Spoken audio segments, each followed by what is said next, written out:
नमस्कार, दैनिक शिव टाइम में आप सबका स्वागत है। रश्मि शर्मा कैमरामैन शुभम भगत के साथ। बहुत हुई शोषण की मार, अब तो कर दो बेड़ा पार। यानी पिछले कई महीनों से हमारे डेली वेजर जो पीएचई चीफ इंजीनियर ऑफिस के अंदर बैठे थे, आज सिरकते सिरकते ये भी गेट तक पहुंच गए हैं। और इतनी ठंड में, इतनी धुंध में ये लोग पिछले कई महीनों से यहाँ पर 204 दिन हो गए आज इन्हें बैठे हुए। आखिर कब होगा इनका इंसाफ, आखिर कब मिलेगा इनको इनका अधिकार। यानी आपने तो ये कहा था जनाब खुशहाली ही खुशहाली होगी, और जम्मू कश्मीर की एक बदलती तस्वीर धारा 370 और 35A के एब्रोगेशन के बाद होगी।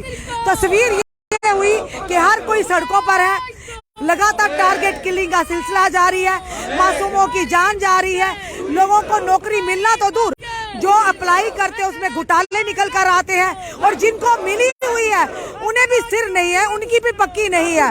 तो खुद सोचिए क्या इस तरह के आपने वायदा किया था खुशहाली खुशहाली होगी, ये किस तरह की खुशहाली है कि डेली वेजर्स हमारे पिछले 204 दिन से अपनी मांग को लेकर लगातार चीफ इंजीनियर ऑफिस के बाहर बैठे हैं, इरिगेशन डिपार्टमेंट के बाहर बैठे हैं, स्टेट डिपार्टमेंट के बाहर बैठे हैं।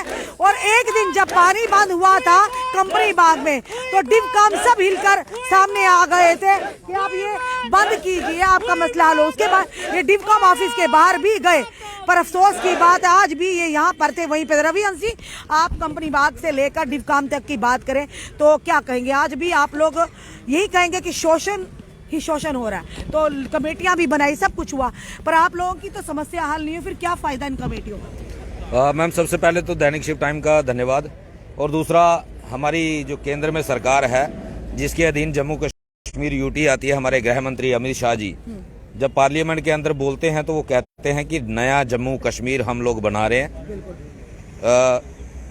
बिल्कुल सही बात है, नया जम्मू कश्मीर बन चुका है। आज लगभग जितने भी प्रदर्शन चल रहे हैं तो 200 दिन से ज्यादा हो गए। पहली बार जम्मू कश्मीर में ऐसा हो रहा है कि 200 दिन प्रदर्शन चल रहे हैं, लेकिन सुनवाई किसी की नहीं हो रही, किसी भी मसले का हल नहीं निकल रहा। ये नया जम्मू कश्मीर है। लेकिन मैं ये कहना चाहता हूँ आपके चैनल के माध्यम से कि हमें पुराना वाला जम्मू कश्मीर वापस कर दो, हमें नए जम्मू कश्मीर की जरूरत नहीं है। इन लोगों से, ये देशभक्त लोग, ईमानदार सरकार जो ये कहती है कि पहले जितनी भी सरकारें रही वो सब करप्ट सरकारें थी, वो लोग एंटी नेशनल थे, लेकिन वो लोग इनसे ज्यादा बेहतर थे। वो लोगों को कम से कम उनका दुख दर्द समझते थे। अगर कहीं धरना प्रदर्शन होता था वो बीच में जाते थे, उनकी सुध बुध लेते थे। अगर कोई 100 मांगता था उसको 10-20 जरूर देते थे। लेकिन ये पहली बार हो रहा है। लगातार 204 दिन से हम लोग धरना प्रदर्शन पे बैठे हैं। जितनी भी चेयर ने हमारे साथ मीटिंग की, सबने हमें सिर्फ बेवकूफ बनाया, सिर्फ समय मांगा। यहाँ तक कि सबसे बड़ी जम्मू कश्मीर की चेयर उपराज्यपाल मनोज सिन्हा, जो पूरे देश के अंदर विकास पुरुष के नाम से जाने और पहचाने जाते थे, वो भी 2 बार वादा करने के बाद झूठे साबित हुए। उन्होंने भी गरीब जनता को उनके मसले हल करना जरूरी नहीं समझा। राइट टू एजुकेशन की बात की जाती है, पूरे देश के अंदर ढिंडोरा पीटा जाता है कि मोदी सरकार ने राइट टू एजुकेशन कानून लाया, लेकिन किसके लिए लाया? अंबानी के लिए या अडानी के लिए? हमारे बच्चों को तो स्कूलों से निकाला जा रहा है, हमें सैलरी टाइम से दी नहीं जाती, 17 महीने की पेंडिंग रखी हुई है, तो हमारे बच्चों का राइट टू एजुकेशन क्यों छीना जा रहा है? हमारे साथ कौन सी दुश्मनी है मोदी सरकार को? सवाल पूछेंगे, चीफ इंजीनियर ऑफिस से बाहर क्यों आया? मैम, अंदर बैठ के लगभग 204 दिन हो गए, लेकिन सरकार को दिखाई नहीं दिया। आज हमने कोशिश की, शायद बाहर निकलेंगे तो सरकार को दिखाई देगा। कल लोहड़ी का इतना बड़ा हमारा त्योहार है, लेकिन अभी तक दिसंबर माह की वेजेस जो है वो नहीं आई। फिर विकास के दावे करना, जम्मू के अंदर स्मार्ट सिटी, ये नए खंबे लगाए हैं अभी। पहले भी ये लाइटें लगी हैं, सेंटर डिवाइडर के बीच में लाइटें लगी हुई थी।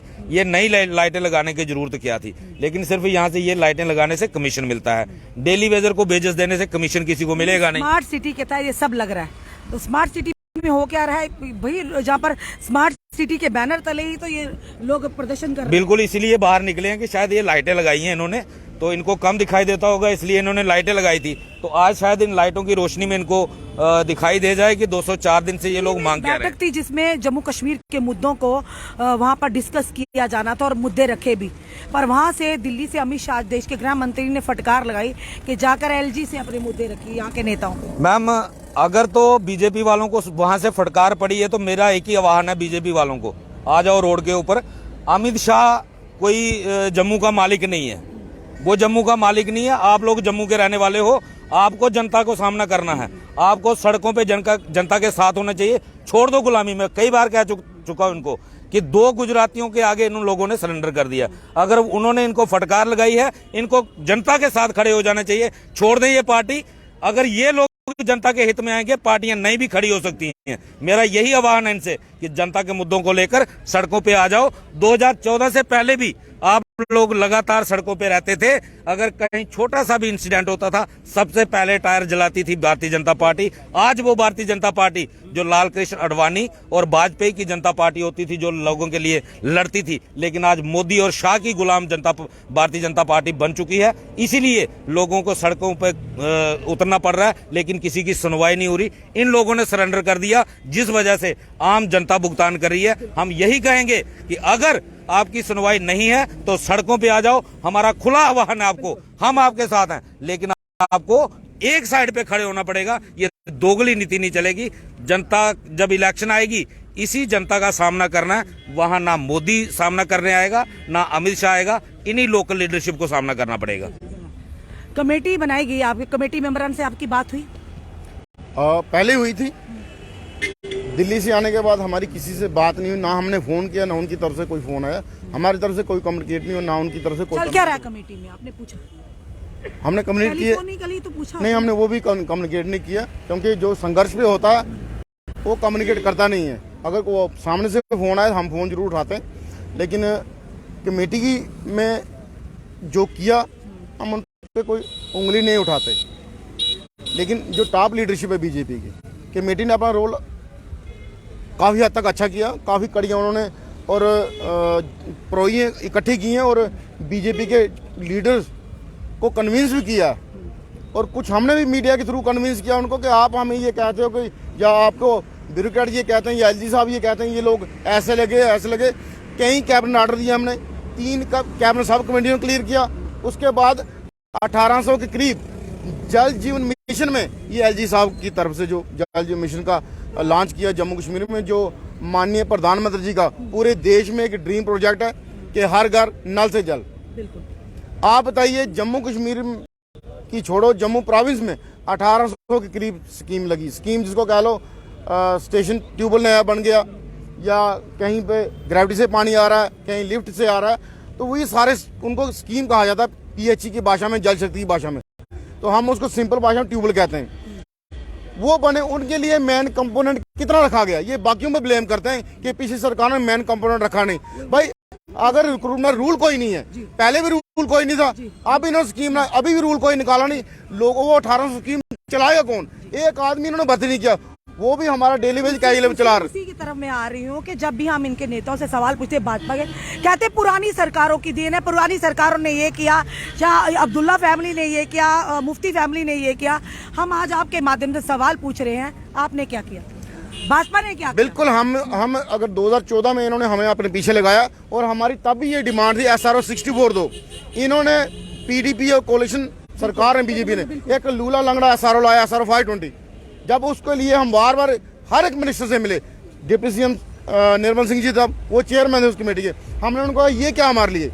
वो कहते आप द्रावू साहब से मिलो। द्रावू साहब नेक्स्ट कमरा उनका था, उनके पास भी गए। वो कहते यार ऐसा है कि आप इसको इस बार ले लो, नेक्स्ट बजट में जितनी आप ये कह रहे हो कमियां हम दूर कर दें। हमने कहा कमियों की बात नहीं है, कमिटमेंट हुई थी, चाहे महबूब मुफ्ती थी, चाहे डिप्टी CM थे निर्मल सिंह, कि हम आपको SRO 64 की तरह ही देंगे, या SRO 64 देंगे। तो हम ये पूछना चाहते हैं, आपने जो किया, अगर हम पिछली सरकारों की गलती है, फिर आपने 2014 में इलेक्शन में वादा क्यों किया? इसका मतलब आपने होमवर्क नहीं किया था। तो हम उन बातों पे नहीं जाते।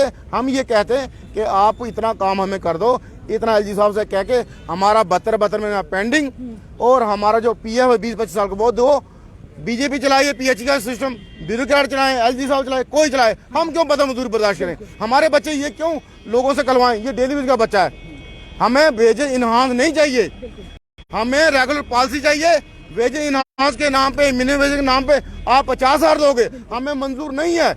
हमें मंजूर है रेगुलर पॉलिसी, चाहे आप 20,000 दो। और हम ये नहीं कहते कि आप 60,000 है, 45,000 है, इसको 1 डू में करो। हम ये कहते हैं आप रेगुलर प्रोसेस स्टार्ट करो। 7,000 फाइल सेक्टर पड़ी है, उसके ऑर्डर करो। जो डिवीजन फाइलें कंप्लीट है चीफ ऑफिस में, उनको मंगवाओ सेक्टर में। जो सब डिवीजनों में एक सिस्टम को शुरू तो करो, आपने शुरू भी नहीं कर रहा। और उल्टा कल लोहड़ी है, कोई फंड्स नहीं। दिसंबर के आपने दीपावली के दिन हमारा प्रोग्राम कवर किया था, कोई फंड्स नहीं थे, वेजेस नहीं मिली। उसके पहले आपने करवा चौथ, डेली वेजेस को देना होता तो गरीब हो जाती है सरकारें।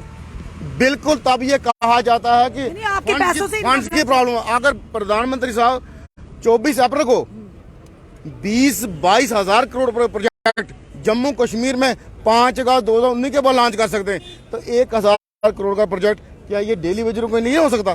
जो लोगों को कोविड में अच्छा हो, बुरा हो, सर्दी हो, गर्मी हो, लोगों साफ और स्वच्छ पानी पिला रहे, हमारा कसूर क्या है? हमारी 3 पीढ़ियां इन लार लोपों में खजल होगी। और जिन्होंने खजल किया वो 2014 से पहले वो लोग दिखते नहीं है। आज भी एक पॉलिटिकल पार्टी का नुमाइंदा हमें यहाँ आया था, कहता 5 मिनट टाइम दो। हमने कहा भाई आपके पास राजभवन है, वहां जाओ, वहां जाकर प्रोटेस्ट करो। जो हमारे लिए पॉलिसी लाएगा, रेगुलर पॉलिसी लाएगा, हम उसके साथ हैं। हम कोई भी बंदा हमें फॉर ग्रांटेड ना ले। इलेक्शन अलग चीज है, हम इसको इलेक्शन से जुड़ने देने वाले नहीं है। चलिए सर आए। सर आप कहाँ से आए, क्या नाम आपका? मैं रमेश कुमार, यूनाइटेड मेंबर डोडा से। सर 204 दिन हो गए हैं, और कितने दिन ये जरूर पूछेंगे। और सवाल ये भी करेंगे कि भाजपा ने मैनिफेस्टो में रखा था, इसका मतलब क्या कि झूठ बोला था भाजपा ने, झूठ बोलकर आप लोगों से वोट लिया था? सर देखो, सबसे पहले मैं आपका शुक्रिया अदा करता हूं। अगर हम एक बात बताएं, क्योंकि हमारे साथियों ने तो बताया आपको, लेकिन मैं आपको ये बताऊंगा कि 25 एमएलए यहाँ से हमने पहली बार, क्योंकि पहले 1 या 2 एमएलए होते थे। जब पिछली सरकारों ने हमारे साथ ऐसा किया तो इन्होंने भी, इनका हमने उम्मीद की थी, इन्होंने भी ऐसा किया। अगर हमें ये खजल करेंगे तो इनको भी हम इतना खजल करेंगे जितना, क्योंकि डेली वेजर गलियों गलियों में है, हर डिस्ट्रिक्ट में है, हर क्या बोलते हैं कॉन्स्टिट्यूंसी में है।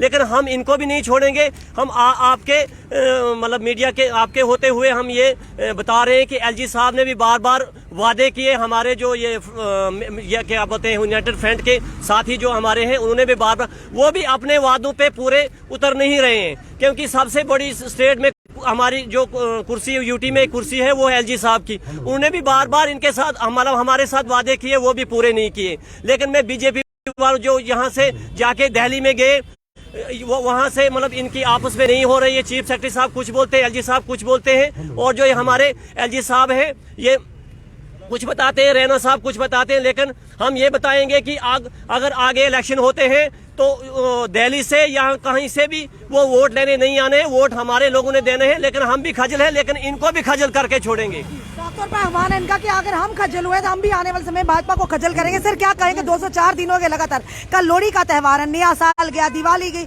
सब कुछ गया, और कितना कुछ। सबसे पहले मैडम जी मैं आपके चैनल का शुक्रिया अदा करता हूं कि आप जो गरीब वर्कर है, पीएचई है, जहाँ जो भी गरीब लोग हैं, उनकी बात को सरकार के कानों तक पहुंचाते हो। रही बात हमारे मसले की, तो आज 1994 से लेकर आज दिन तक बेइंसाफी हमारे साथ हुई है। जो भी सरकारें आई उन्होंने वादे तो किए, लेकिन टाल मटोल की पॉलिसी अब ये नहीं चलेगी। अब झूठे आश्वासनों से हमारा जो पेट भरने वाला नहीं है। सरकार को क्लियर कट मैसेज है, अगर आप हमारे लिए रेगुलाइजेशन पॉलिसी बनाते हो तो आने वाले दिनों में जो 50+ का नारा आपने दिया है वो सच्चा साबित हो सकता है। अगर नहीं तो फिर आपकी कुर्सियां भी लखन पार के पार ही दिखाई देंगी, क्योंकि एक उम्मीदें हैं आपसे।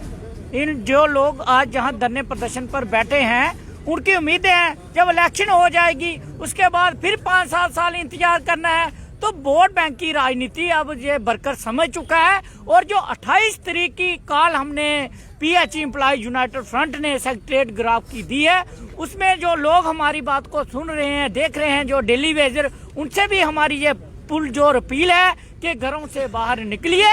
अभी नहीं तो कभी नहीं, हमारा एक ही नारा है, अभी नहीं तो कभी नहीं। अगर अभी नहीं हुआ तो फिर कभी नहीं होगा। कोई नया लीडर नहीं आएगा रेगुलाइजेशन पॉलिसी दिलाने के लिए।